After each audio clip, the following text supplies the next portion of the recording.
Hey everyone, it's May 3rd, and that means that if today is your birthday, you share it with cult leader and mass murderer Jeffrey Don Lundgren, who killed 5 of his followers in 1989, and that is him right up there. Born in Missouri in 1950, Lundgren grew up as a member of an offshoot of the Latter-day Saints Church and was known to be a loner in high school, preferring to spend his time hunting and shooting guns over making friends.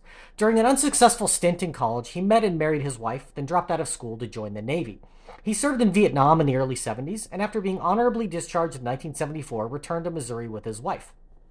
Lundgren became a lay minister in the reorganized Church of Jesus Christ of Latter-day Saints in 1984, moving his family to Ohio so he could work at a temple founded by Joseph Smith in 1830. The following year, he began to attract followers who moved in with his family, and he solicited donations that he kept instead of turning them over to the temple. While his work was initially praised by the elders, they eventually felt he was straying from their teachings, and he was dismissed and excommunicated for employing techniques that were considered mind control.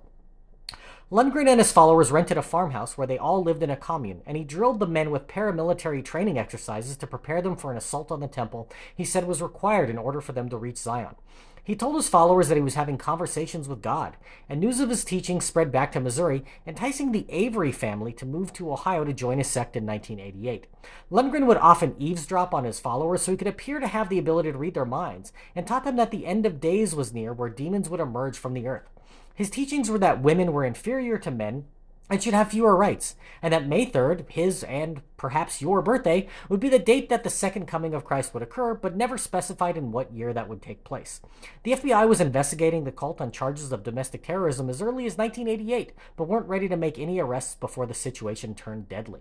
The 5 members of the Avery family were only invited to occasional sermons, and Lundgren didn't trust that they were truly following his instructions. In 1989, he demanded that his followers turn over all their worldly possessions to prepare for their assault on the temple. The Averys kept some money instead of giving it all to Lundgren, which enraged him, so he had 2 other followers dig a pit in the barn and invited the family over for dinner. He then lured the 5 members of the family into the barn one by one, binding, gagging, and shooting them, dumping their bodies in the pit.